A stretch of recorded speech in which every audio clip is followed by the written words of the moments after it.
Waihe'e Wetlands Development at 47630 Kamehameha Highway, the update.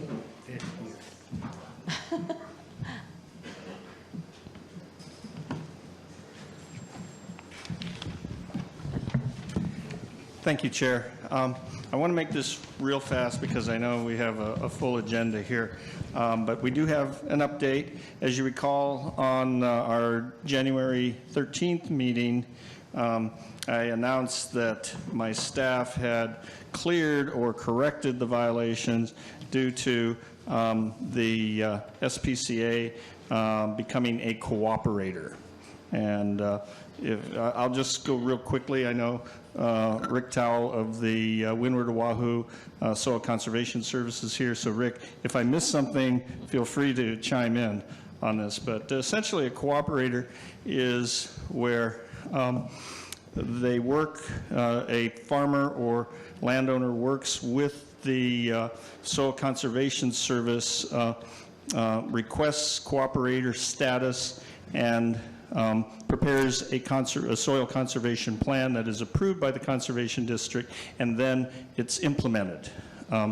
And essentially what SPCA did, they did apply for, and I do believe received, cooperator status. They applied February 19th of 2015, so that was before they actually started work on the wetlands. So they did apply for cooperator status. They are, as I understand, a cooperator. However, right now, as I understand, the Soil Conservation Service is still reviewing their conservation plan, so it has not been approved as of yet. However, under Chapter 14, our staff felt that so there isn't this chicken and the egg situation, you know, where we don't want the Soil Conservation Service to have to deal with a violation. We essentially corrected it based on Chapter 14 that allows, this is Chapter 14, Hawaii Revised,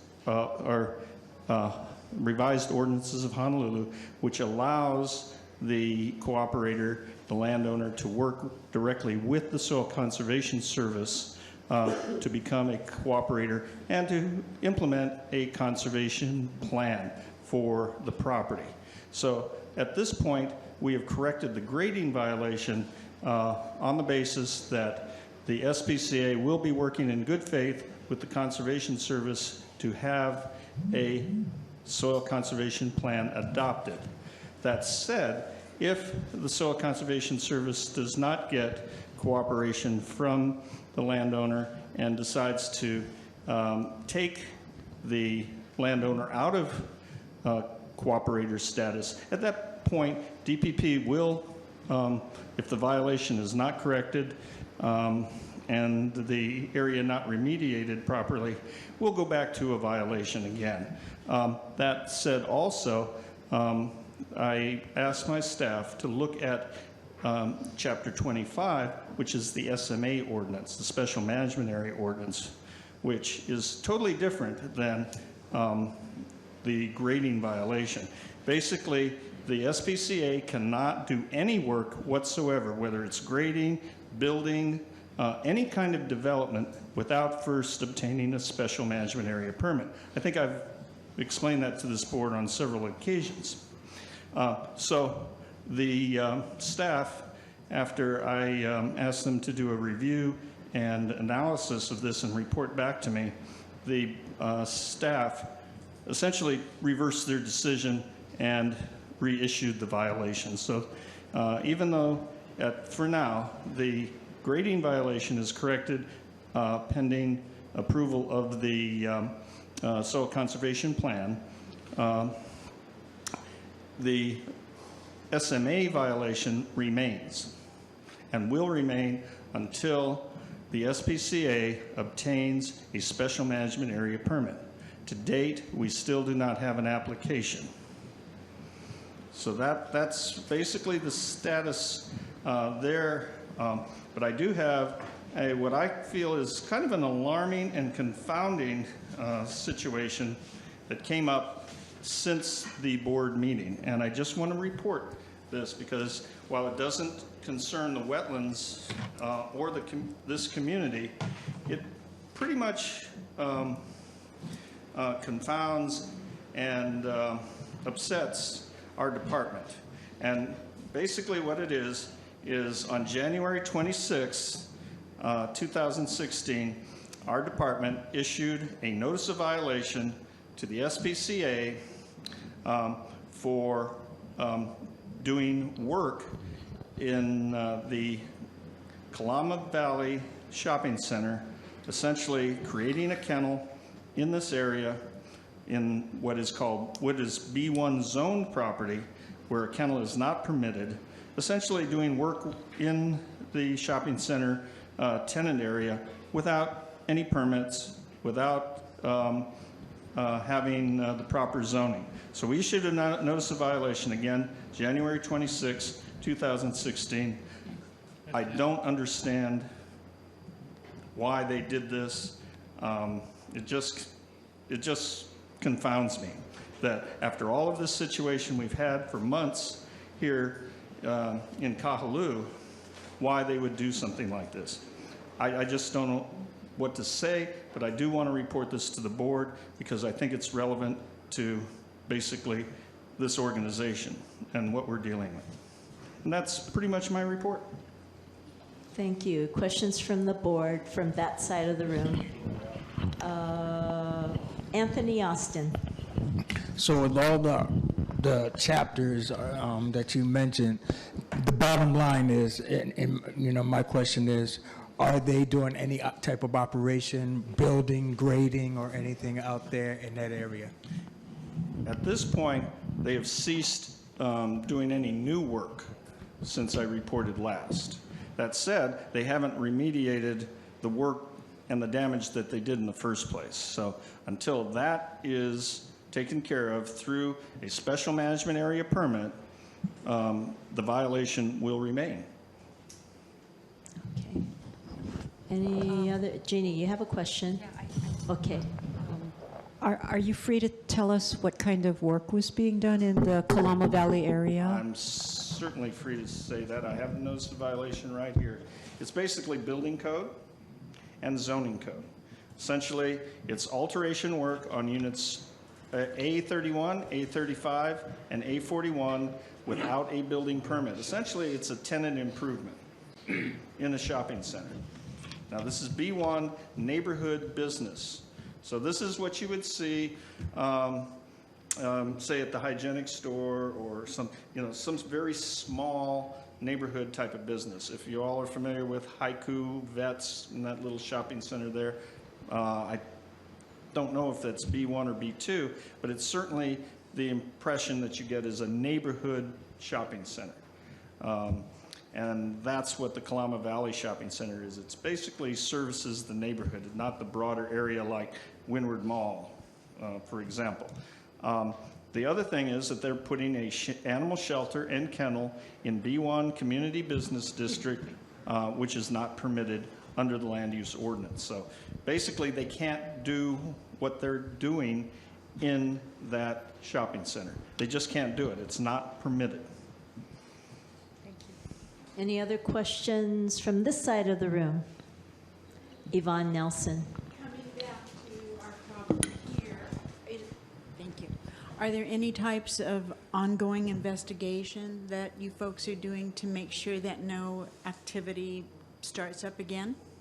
Oh, absolutely. Our inspectors, when they drive by, they're watching this area and Kahaluu Valley Shopping Center very closely. So I have a number of inspectors at this point that are observing and investigating to make sure that either they correct, or if they don't correct, they're going to be facing civil fines. Good. And some serious civil fines. Thank you. Questions from the community? I see two hands. I see one back there from, we just met. Grant, is it Graham or? Garnett Howard. Garnett, okay. Garnett Howard. Ken, can you put your picture back up there? of the grading.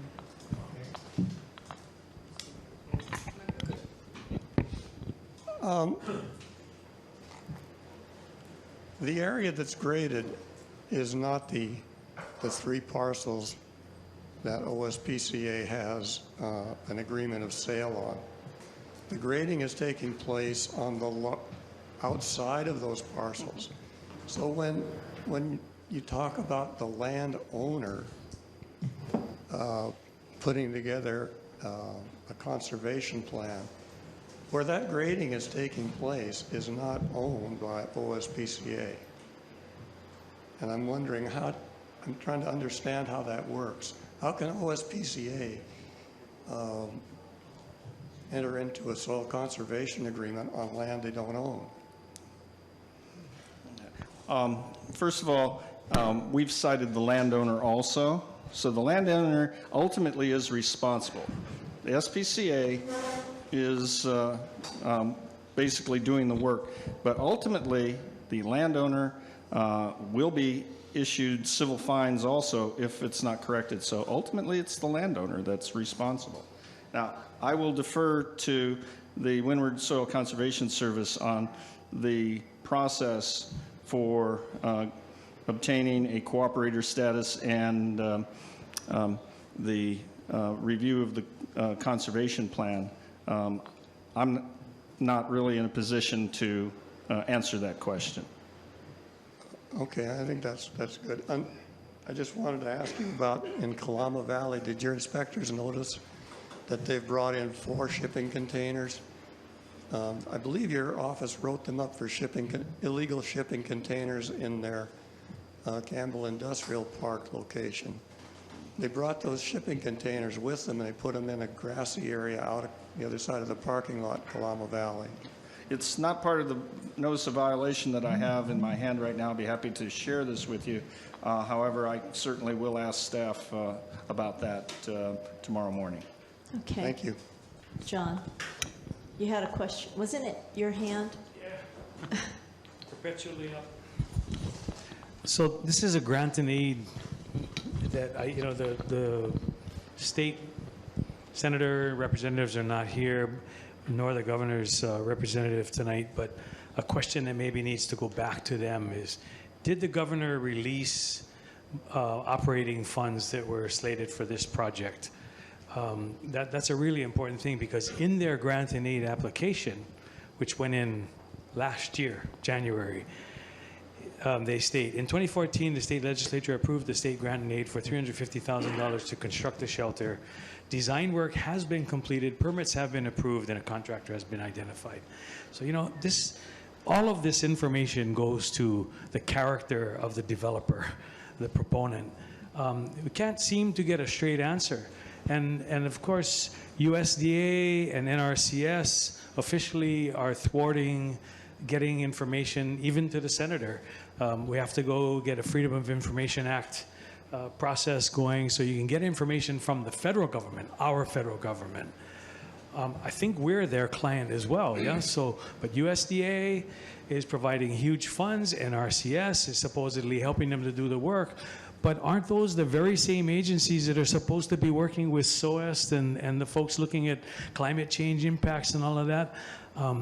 This is a grand shebang.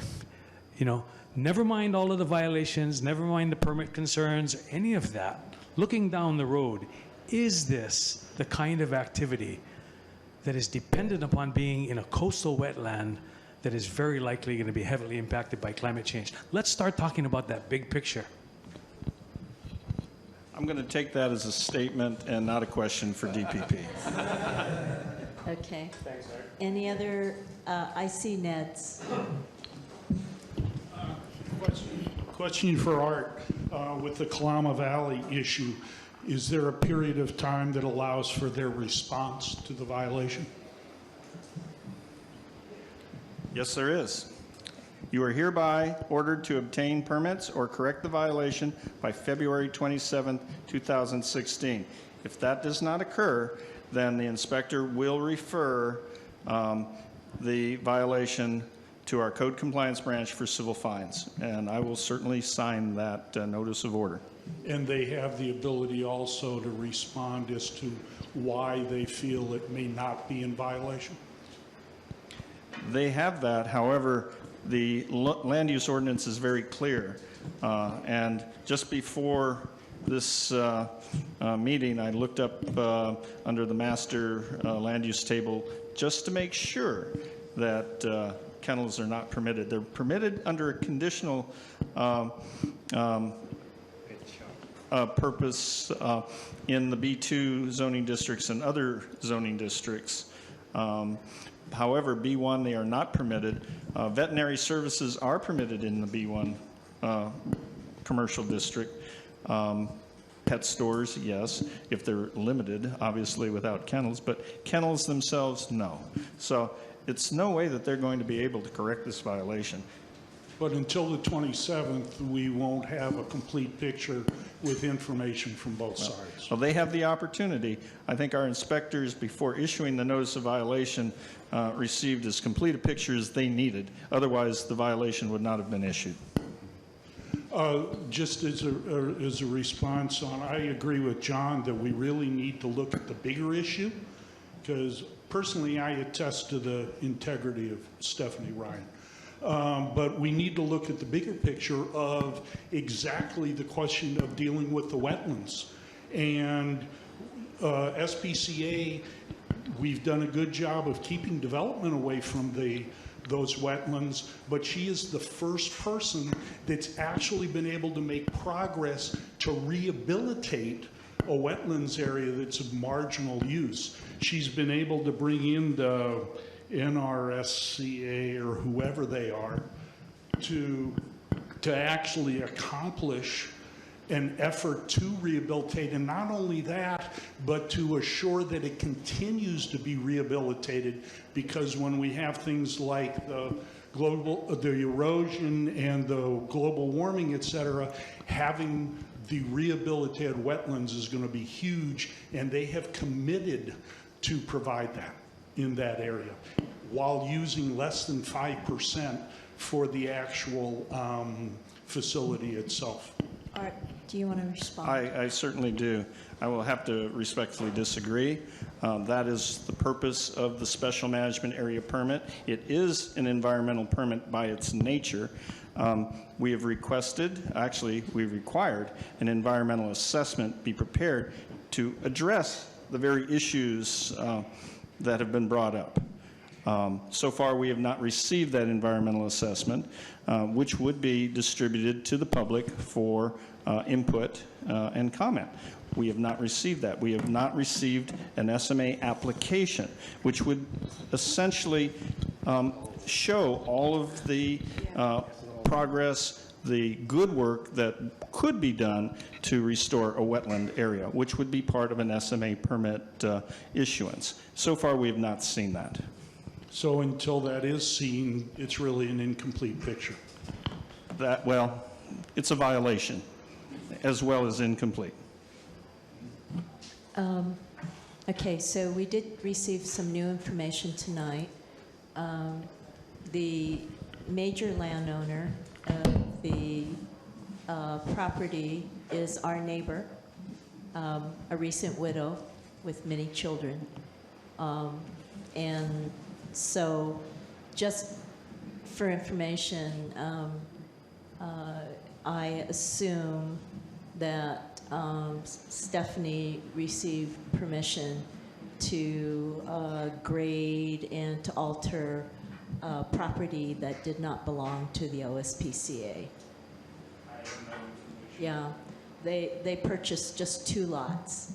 They were not sold the rest of the acreage around it. And I'm not sure about that, but we don't know about that. Okay, so any other questions and information for Art Challacombe relating to wetlands development? Okay. Oh, one more question. Come. Give him the.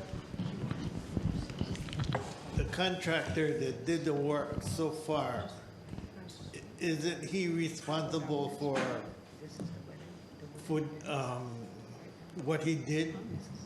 Because there was no permit to do the job.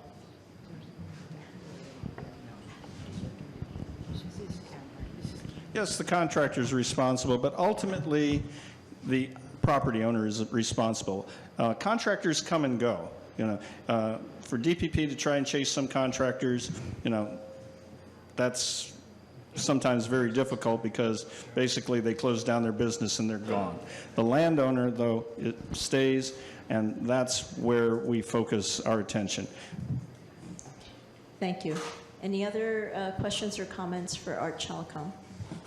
Thank you very much for the update. Thank you.